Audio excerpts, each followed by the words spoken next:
survive, thrive, stay alive. It's time to get prepared with the Prepping Academy podcast.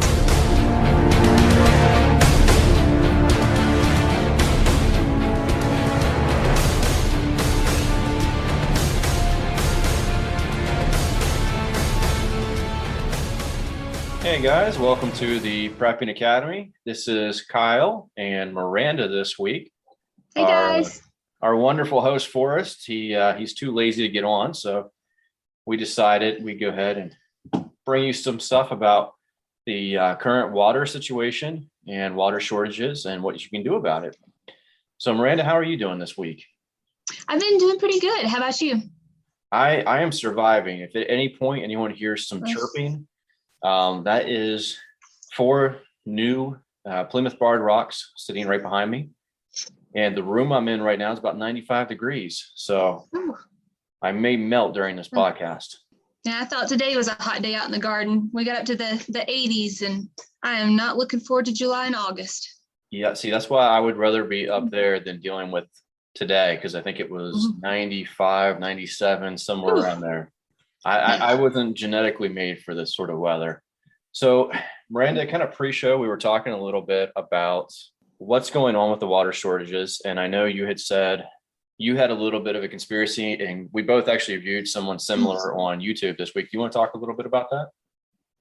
Yeah, everybody probably knows Ice Age Farmer. He actually put out a video this week talking about water shortages and his theory. And I think a lot of people in this community also have the same theory of how it could be a manufactured drought. Some of the things that are going on. Yes, we do have, some droughts due to nature, but, that it could be a little bit more manufactured through restrictions to create a limitation to farmers. Then they can't produce our food. And it's essential we have a food supply issue, and the government has more control through that.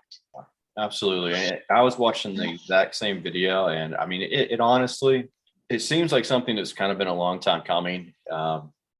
I know over the past 7-8 years, there's been worsening conditions out west, especially around Nevada. I know that they've said year after year, they're having record lows out around the dam. It seems pretty interesting to me, though, obviously with timing coming up with crops, because I know that the Bundy family name has come back up in dealing with kind of farmers' rights to the waterways in certain municipalities.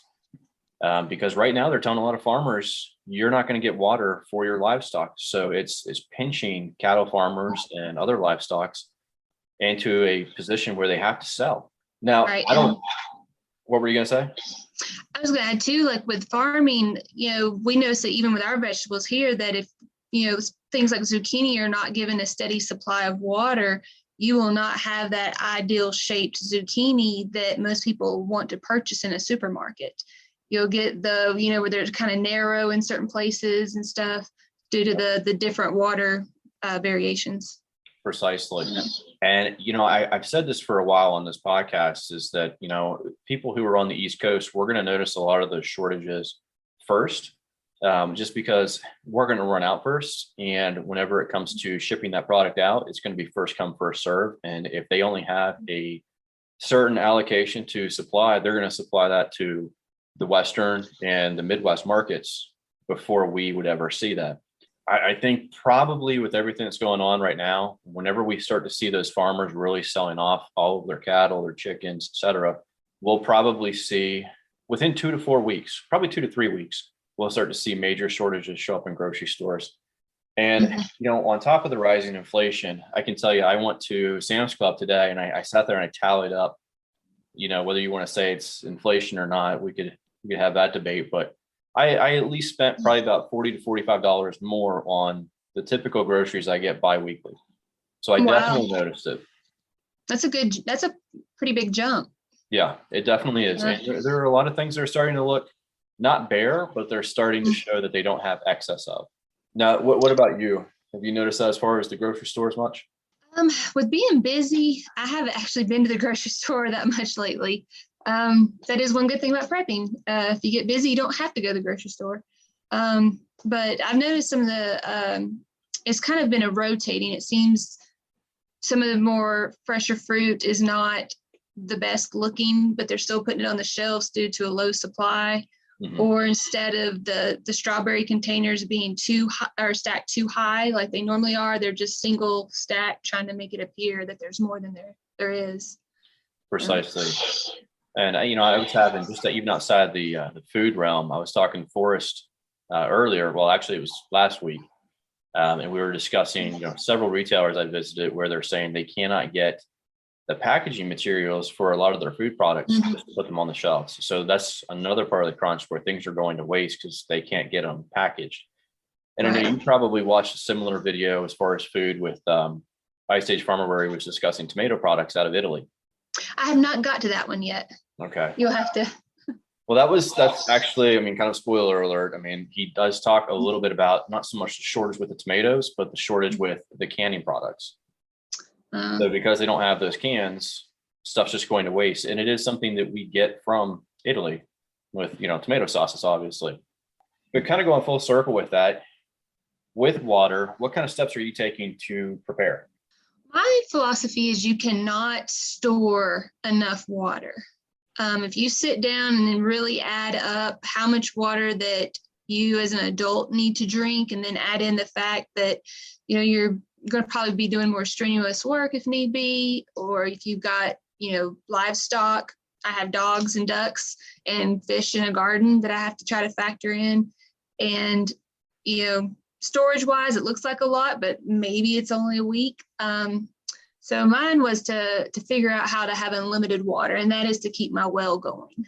And so I basically have my well set up to where I can hook up a solar system when need be. Right now, it's hidden out of sight. Nobody knows that I have it. It has a generator plug that, if it's just a typical power outage, I can hook up my generator and be safe. If it's going to be a true long-term grid down, a generator is going to get me killed. So my plan has been to pull out the solar panels. Now, did you go with anything as far as like a manual setup? I did not. I had looked at doing something like Simple Pump that Scott Hunt does. However, I have a very deep well and a high water demand, and I would be pumping water all day long. Even when I looked at some of the modifications of trying to add more of like a spin handle instead of a true pump handle and rigging up a bicycle to that, it still was going to be quite laborious to try to get the water up manually. I do want to do a redundant system. I have a natural spring here, so I'm all about having backups. And so I will be developing that spring into a spring house to have it as another backup just in case. Gotcha. Yeah. Whenever I look at a variety of the kind of the different manual pumps, I noticed that a lot of them range from about $300-$400. Is that kind of what you ran into as far as the manual ones? If for the actual pump part itself, the handle and the little kind of like the little fire hydrant like part, but the pipe going down into my well was what was going to really add up. I believe it was about $1,500 altogether. Oh, wow. But my static water is about 70 foot down, so it was going to be quite a bit of pipe.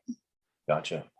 Now, because I know here for me, I'm on city water, but I do have a running creek that's usually pretty decently full even throughout the summertime. But as far as well water, I've never even bothered to check into it because I have no idea where the water table is. I know there are ways you can find it, but I'm not even going to bother with it. It's not that I don't want well water, but I have so much as far as rainwater collection. I feel pretty good with that. And then knowing I have the creek down there, I feel decent with it. Do you feel pretty good just having just the well water, or are you going to be doing anything as far as rainwater collection as well? I had one rainwater collection that I took apart for the winter and need to put back together, just because it makes me feel a little bit better that I'm not, waste. If I feel like I'm using rainwater, I feel like I'm recycling the water a little bit versus just kind of running my well all the time. But I do feel comfortable with my well and then having the backup because it's already connected to my house. And if I can have running water in my house, I can still have the awesome sanitation process of a septic tank. So then, if something happens, I'm not worried about proper sanitation techniques. I can still take a shower inside my house, things like that. And then because well parts do break, I hope to then have the spring set up into a spring house, and then I can just run some pipe into my house from the spring. Gotcha. Because I know between the two of us, we have very different, we'll say, geographies as far as what we have to prepare for. Right. I know you definitely have it a little bit cooler up there, not by much, but a little bit. And I know more people up your way usually have well systems and septic systems set up like that. Right. Whereas here, everything's municipal, everything's city run. I know for a lot of folks, that's going to be the case just based on populations throughout the US. So say for your situation, if the power goes out, you have your solar system where you can manually run. But for someone like me, which I'm not sure a lot of people realize this, if you are on a city run system, the power does stay on. I think most people have kind of figured that out. But that's only as long as the backup generators are running. And I believe as long as they have water in the water towers. So if the generators kick down and they run out of water in local water towers, you're SOL. Right. Taps are done. You guys, go ahead. One thing too to keep in mind is if you have a city sewer, is that everybody's still flushing, that can eventually back up into your shower and sinks. I know that it's really important to make sure where you're at as far as that with the sewer system. It's best that you're at a higher elevation so that it's gravity fed, you have less to worry about. Correct. Yeah. And then with city water too, there's the threats of the cyber attacks that have been going on. We had one just recently in February down in Florida where one of the sodium hydroxide chemicals was increased by like 100 times the normal limit. Yeah. And that's one of the things that I know Forrest and I were just at a meeting this past week for local preppers, and we were talking about as far as water sanitation. There's obviously 5 million resources you can read out on the internet. I know for me personally, I go with calcium hypochlorite. I know a lot of cities, towns, they use sodium hypochlorite. I just prefer calcium for the long-term storage and for the fact that it evaporates a little bit faster. As far as the overall qualities, I've heard people say that because you can't time the sodium evaporating and the dosage as well, it could be poisonous to you if you don't know what you're doing. The calcium, I think, if it's dosed out properly, it takes about an hour to 3 hours to evaporate out, depending on the conditions. But that is definitely something that people want to pay attention to, is making sure that they have the proper dosing. I know there's a plethora of charts out there that you can do that. I want to say I think it's 68% calcium hypochlorite. You can buy like Pull Shot. I want to say it's 4 tablespoons to about a gallon of water to make stock bleach. And then from there, you can kind of figure out how much bleach. I think it's about 40 drops of the actual bleach into about 5 gallons, like a 5-gallon bucket if you're trying to purify that water. And that's not something that we're just recommending, the crazy prepper. That information is actually on the government EPA website, where they have a pamphlet out where they recommend ways to safely purify your water. And that's one of the things that they suggest is using the Pool Shock, which they don't exactly call it Pool Shock, they call it the calcium hypochlorite. But the CDC has the same thing, and they have a bunch of articles written up for that, just to kind of empower people a little bit. And I want to say Clorox also has that on their website, so people know what they're doing with their product. And the great thing too is, that 1 pound bag, it'll actually make about 15 gallons of household percentage grade bleach without, as long as you leave it in the powder form, it won't expire, whereas store-bought bleach expires usually about a year or less. And then once you make, that 1 pound bag, after you're making that bleach, then you can treat about up to 10,000 gallons of water. Yeah. That 1 pound bag will, last a long time. No, I will say from personal experience, you have to be really cautious with how you store it. And I would recommend plastics only. I made the mistake the first time I ever got some. I actually stored it in a 5-gallon bucket with a metal handle. Within 8 months, that metal handle was literally falling apart.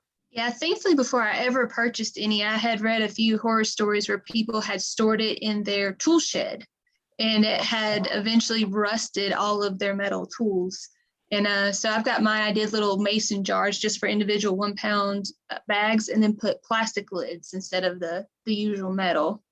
Yeah, I have like I guess they're like a chemistry grade calcium hypochlorite in plastic containers.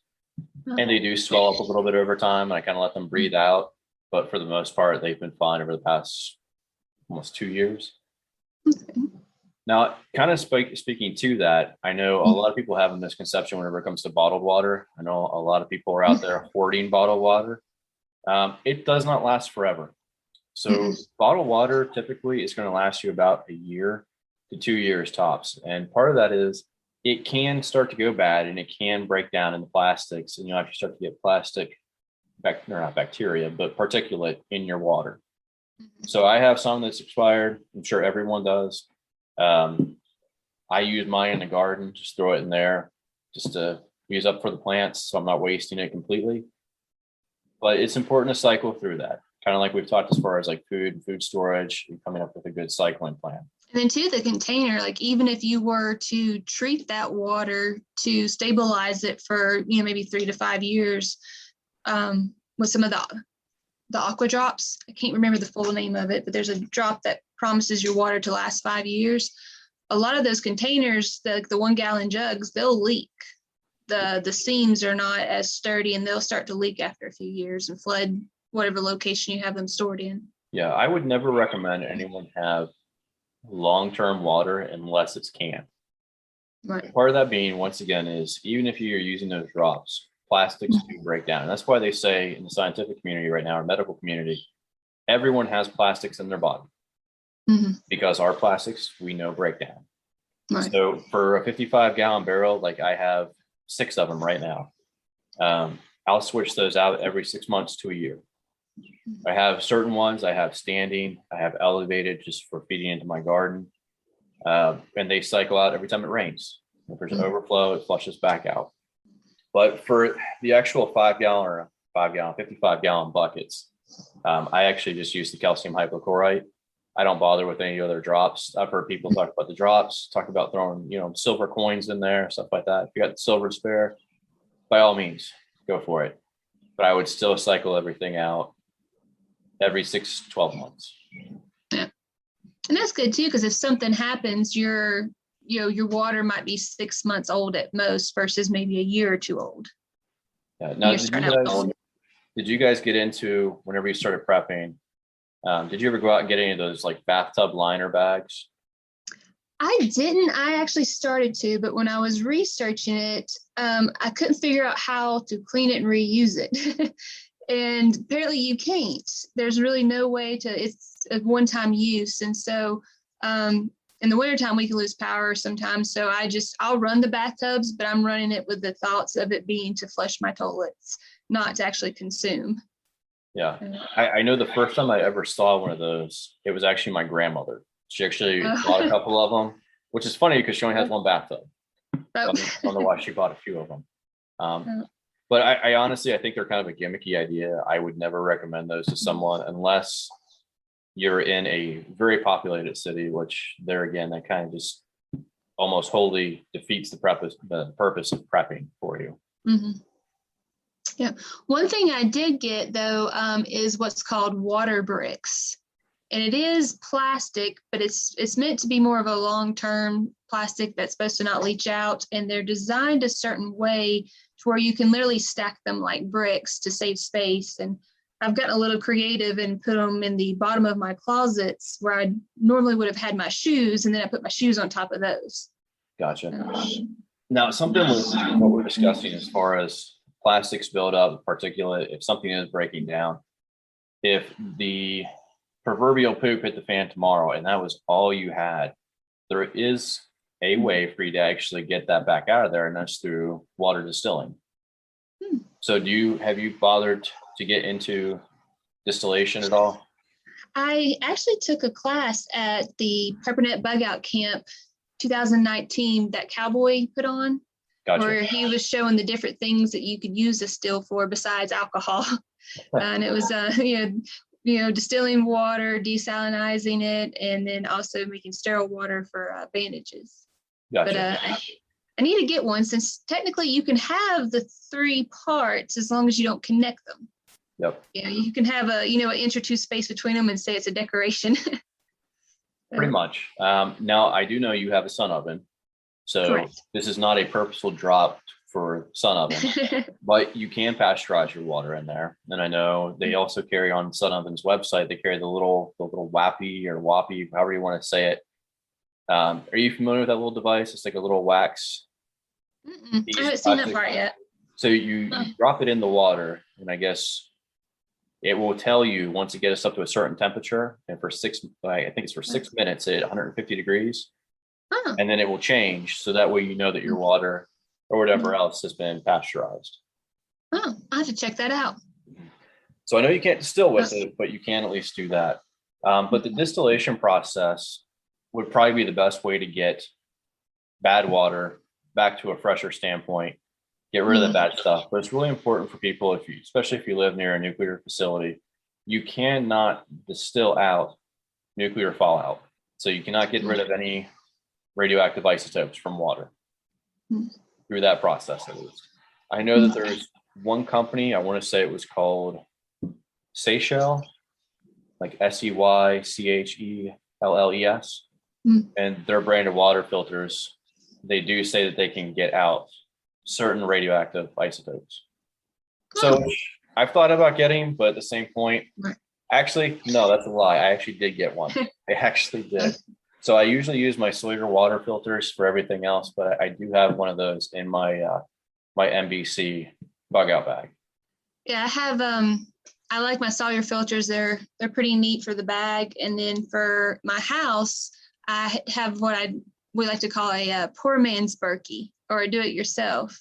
Okay. Where instead of buying like I think they're maybe $350 now for about a medium-sized Berkey, a group of us got together and we used 5-gallon food grade plastic buckets, and we purchased 2 of the Berkey black filters, which were still about $120. But with those filters, the buckets, the lids, the fittings, everything, I believe our total came out to about $130 versus 300 and something. So yeah, that's definitely a lot more reasonable. I think part of this is everyone has plenty of different avenues they can take for research.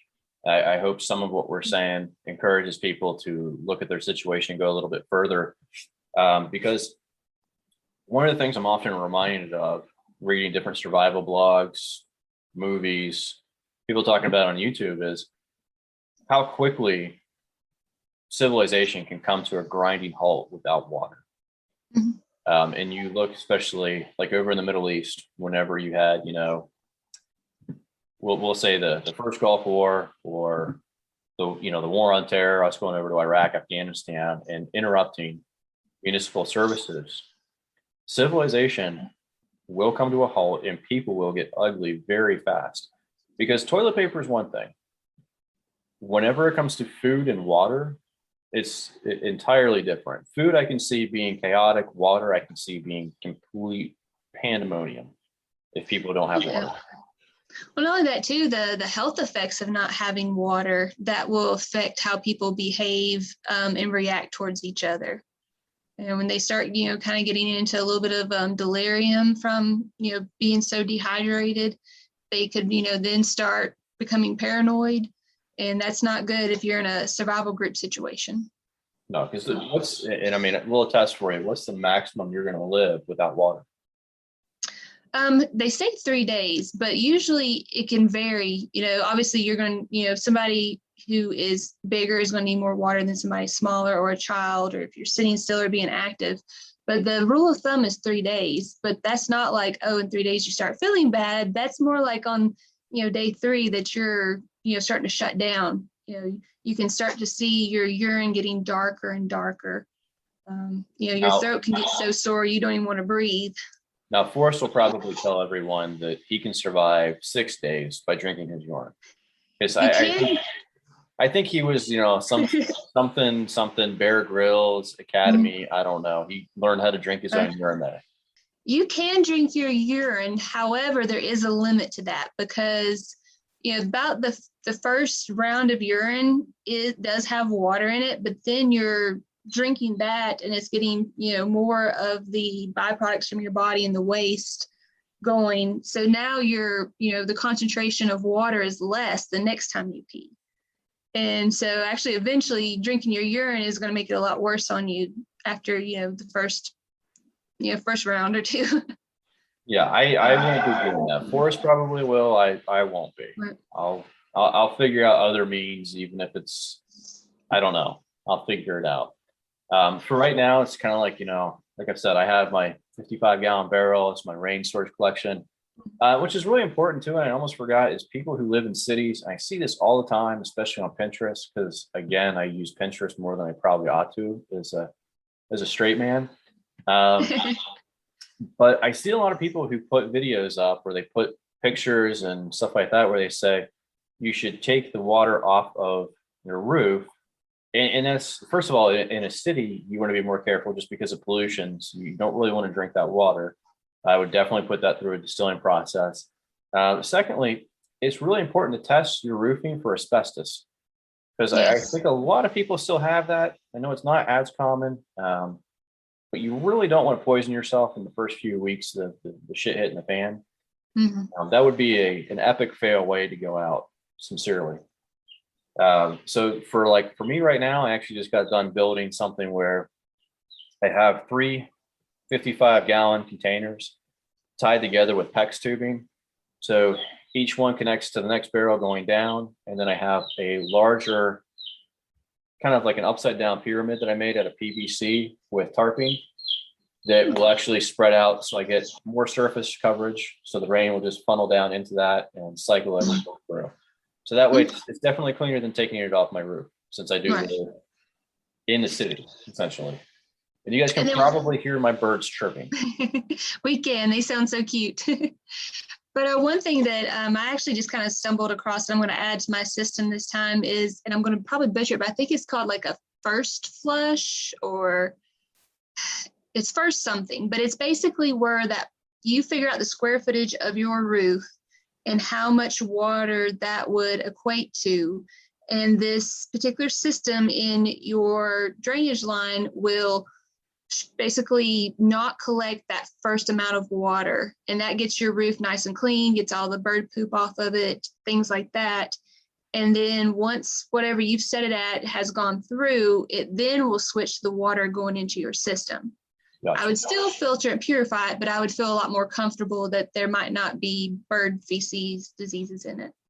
I'm so used to bird feces at this point, honestly. No, I do not consume any bird feces that I know of.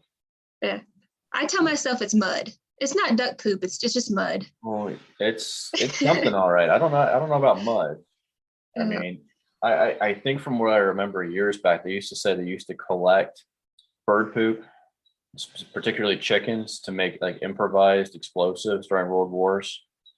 I would believe it, because this stuff is highly volatile. But back on the water topic, and that's another point, is if you have livestock, is making sure they are anything the rain is going to flush is not flushing that down into your water collection system or your creek or anything like that. Yeah, I'm trying to remember what the EPA regulations were.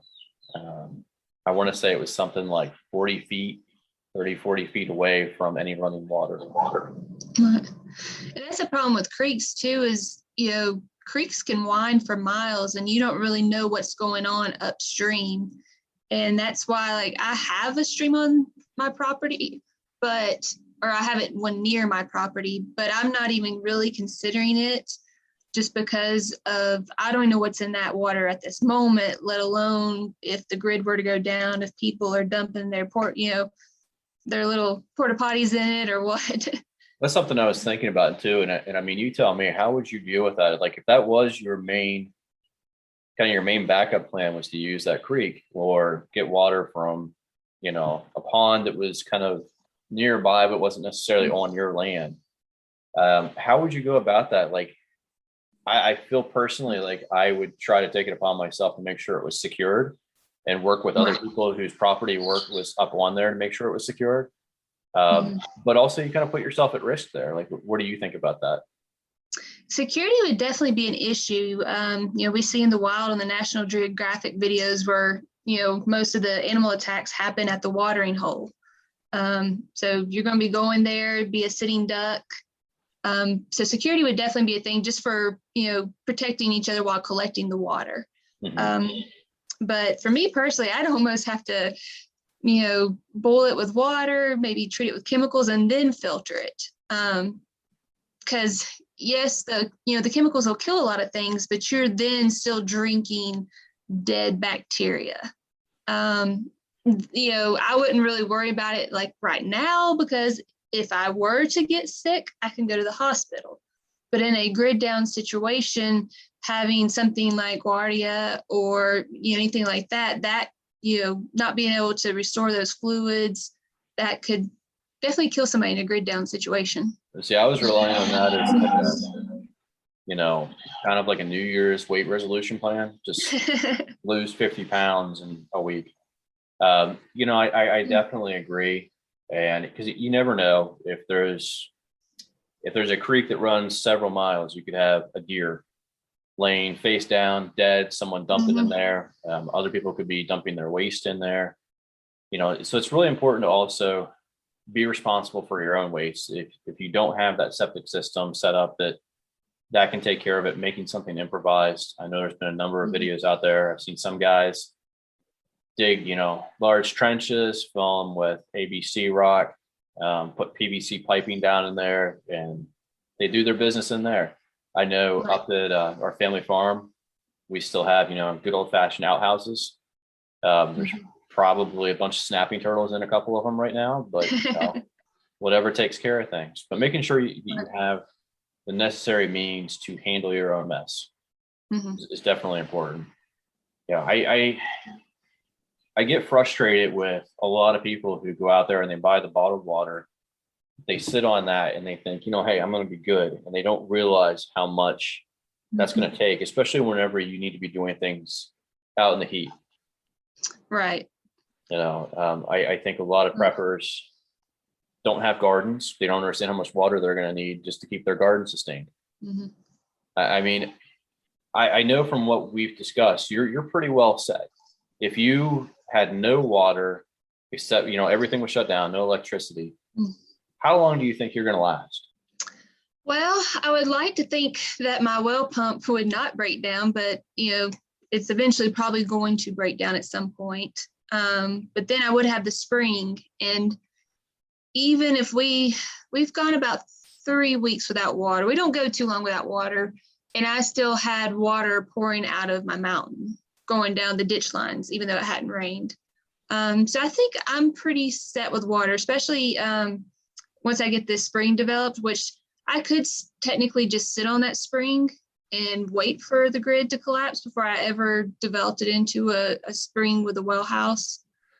Because I have, it doesn't take a lot of stuff to actually do that with. And I have some of that laying around already. The biggest thing would just be tying in the pipe to my house, which, a few sticks of PVC pipe laying around. So I feel pretty comfortable. And then with rainwater and stuff, the problem would be then if I had to leave, my location, because most people don't establish a connection that I would need for my solar system to power their well. Like if I were to leave and go to a friend's house, I would have the means, but I'm not an electrician to be able to try to do that. Yeah. Now, have you ever thought about freezing water? I'm sorry, what? Have you ever thought about freezing your water? I have a little bit of frozen water, but it's more so if I were to lose power that it acts more like an ice pack in my freezer. It's not a large quantity. Because what I was going to say, particularly for where you're at, since your climate tends to be a little bit more stable than down here, tapping into that spring house idea is you could actually go ahead and freeze your water in blocks. I know some people will actually do it with straw to help as an insulator, but then go ahead and build yourself an ice house.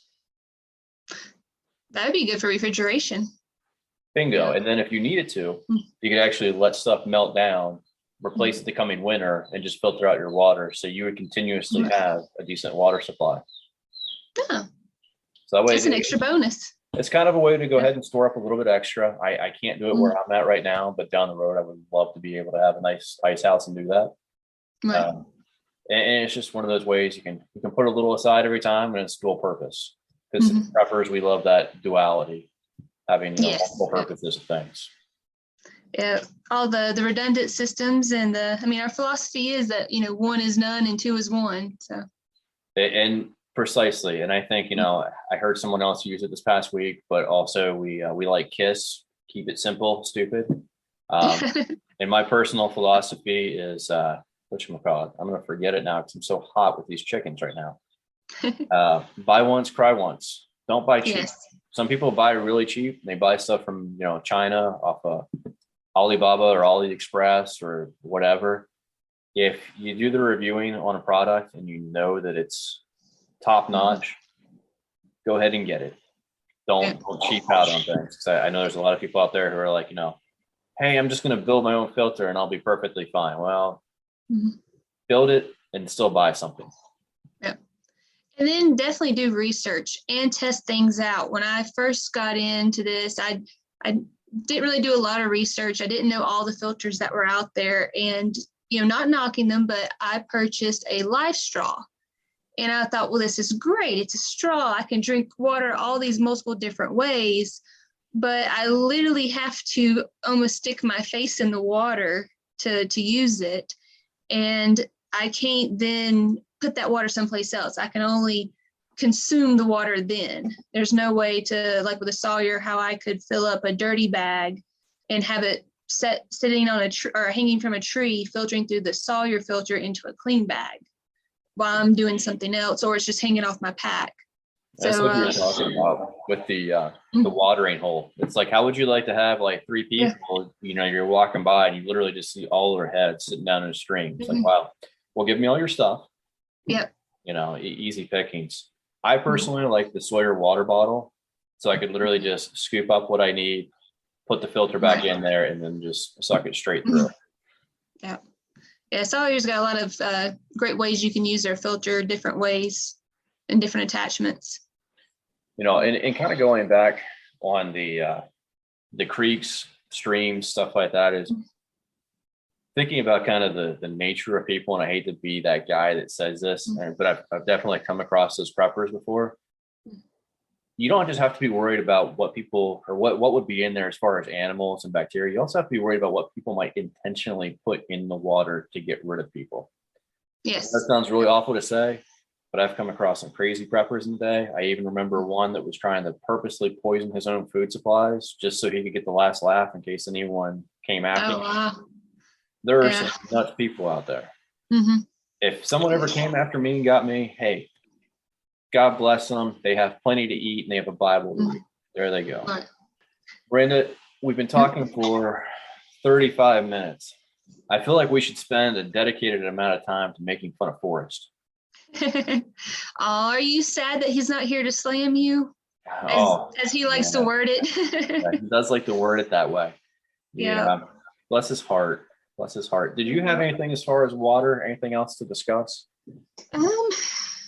I think that's it, other than just, kind of a little bit back to the cyber attacks on water.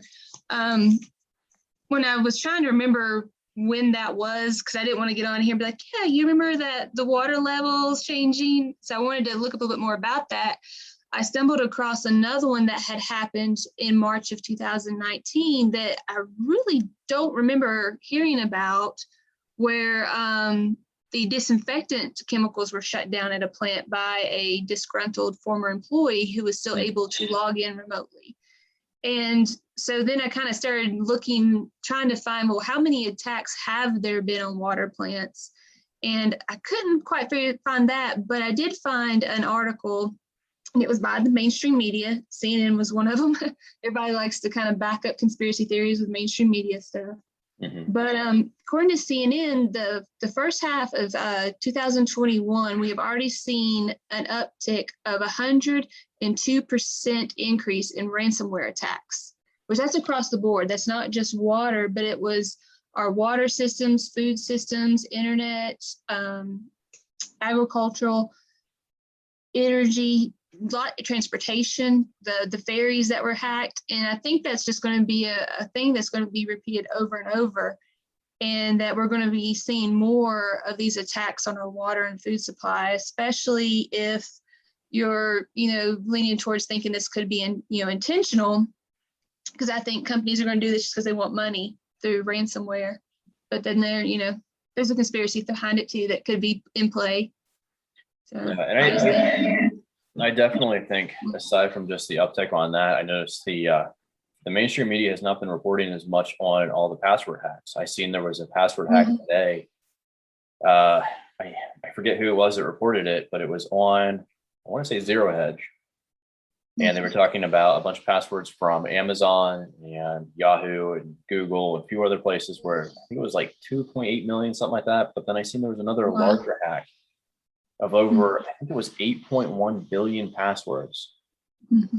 I mean, there's only like 7 billion people on the face of the planet. And I know probably 20, 30 of those were probably Hillary Clinton's email addresses. But there's so many hacks going on right now. And it's interesting how easy it seems to have become, because you would think with everything that we have available to us today, with VPNs, with all these different cybersecurity companies, you wouldn't have it as much. But it seems like it's easy pickings for, teenagers sitting in their parents' basement. Yes. I definitely would say there's probably like a sitting conspiracy out there that some of it's being done intentionally to get us away from the system that we know right now and probably put us into a very locked down system. Probably, I don't know, something that has to do with biometric IDs. I could see that. And some more control. Ice Age Farmer was talking about how in maybe California, they're trying to do meters on private wells. So even though it's your own private well, they can come in and put a restrictive meter on it, restricting your access to the water. Yeah. And one, this is not a conspiracy theory, but this is actually something else I read this past week. I haven't seen anyone else really talk about it, but is the real estate mogul, BlackRock. So right now, BlackRock, I believe, has, I think it's like something like $9 trillion in assets. They said it's basically about as large as China or the US as far as GDP. And I would have to look at the numbers precisely to see where that all was. But they said right now they have an active campaign in the US to buy up real estate, and they are buying it up at 20 to 50% markup on the prices. As wild as that sounds, the reasoning being is that their strategy is to make sure that homeownership is gone within the next 30 years. They want no one to own anything. Where have we heard that before? Yep. And they want you to rent from them. So you will be in serfdom the rest of your lives if you sell property. If you own a farm, if you own land, or just, an acre somewhere, don't sell. Or if you're going to sell and make sure you're buying land. That is the only thing you're going to have for generations down the road. I can't imagine not owning anything. I couldn't imagine the control over a person's life who cannot own anything. If you got to drive to work, how does that work if you don't own anything? You're at the mercy of someone. Yeah, and I mean, for someone like me, I have two classic trucks. I have an old F-150 that's an antique, and I have an old Chevy that's a classic. I love guzzling my gas. If I have to make a gasifier, which I'm looking into, I'll do that. But to think that they would try and ban those from the roads, which I think would be really hard pressed to do. And I can't see the government really going up and winning against the automotive industry, because they've had such a strong leverage on policies and laws, throughout every state. But they definitely want to take that away, and then take away our meat, cow farts, God bless. I seen some company was developing some sort of apparatus to go over a cow's face to absorb the fart, or not the farts, the burps so that they wouldn't belch out any emissions. Oh, wow. It's like Yeah. imagine driving down a field and seeing all these cows wearing some sort of gas mask looking apparatus. It's getting a little bit insane. Oh, yeah. And seriously, well, hopefully that, now that we've maybe got some people realizing the threats and stuff, just to kind of reiterate what you can do, what's the solution to get around the potential attacks and threats on water, that we have, just to recap, was, buying pool shock. It's, right now I understand there's a little bit of a shortage on pool chemicals, but pool shock is not that expensive. I think most bags are like 1 pump bags are like $5 a bag. Just making sure it's at least 68%, because the other percent of the stuff is stuff that you don't really want. And looking at your water situation, a friend of mine says if you have city water you need to move. That's kind of his philosophy. But you can look into a well. Where I live at, wells are expensive because they have to go so deep. You look at about $10,000 for a legit well that everybody's used to having. However, a loophole around that is what is referred to as a agricultural well or an irrigation well. And you don't, you still go as deep, but you don't have to fall under a lot of the health department rules and regulations. And a friend of mine was just quoted one, I want to say, for about $4,000, which is a huge difference. That's a $6,000 savings. And then looking at do store some water, because if this ice storm comes through, you may only need a week's worth of water, and you can have that on hand. Pipes bust. If you've got water in hand, you can still take a shower to get to work that morning. Look at what kind of redundant systems that you can do. Do you have water on your property to where you can do a well or install a ram pump to a supply barrel, collecting rainwater, or a cistern, things like that. No. So there's definitely action steps, looking into buying water filters. I think adding on to that, I kind of burst Forest Bubble this past week. I think it's really important for people to actually invest in USGS geological surveys. It sounds really crazy. They're super cheap to have one printed up, or just, go online, look at it, and print up your local area, just so you can kind of have an idea of whether or not you're actually sitting on a natural water aquifer, what your natural ground levels for water is.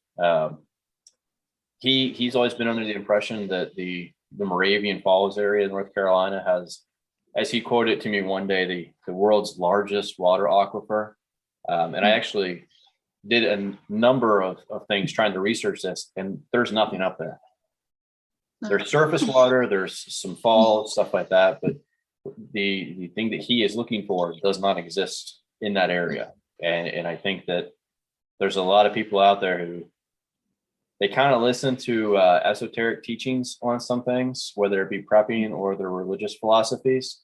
Mm-hmm. And to me, I have to have it in front of me, 100% hardcore proof. Mm-hmm. So there are definitely areas in the North Carolina mountains I would love to move to, but I will not, based on what I know for a fact is not there. Right. Because water in the future is going to become an issue. And one of the things I typically bring up to people, even whenever I'm just out and about, and I hate to say this, being from the Midwest, I know this for a fact, you do not want to drink any water that comes out of Lake Michigan, okay? Yeah. If you are drinking Nestle Pure Life, you are drinking some of the most disgusting water I've ever seen in my life. Mm-hmm. Not only is it some of the most disgusting water, it's pumped out of that lake pretty much free by Nestle. And you should know that the Nestle CEO has come out and publicly said that no human being has a right to free water. That is disgusting. Right. Well, not only that, too, you can, people like to rag that city water has chemicals in it. However, city water is way more restricted than bottled water. You can, it's been about 10 years ago or more, I did a college report on the parts per million of fecal matter that is allowed in bottled water, whereas city water is not allowed any whatsoever.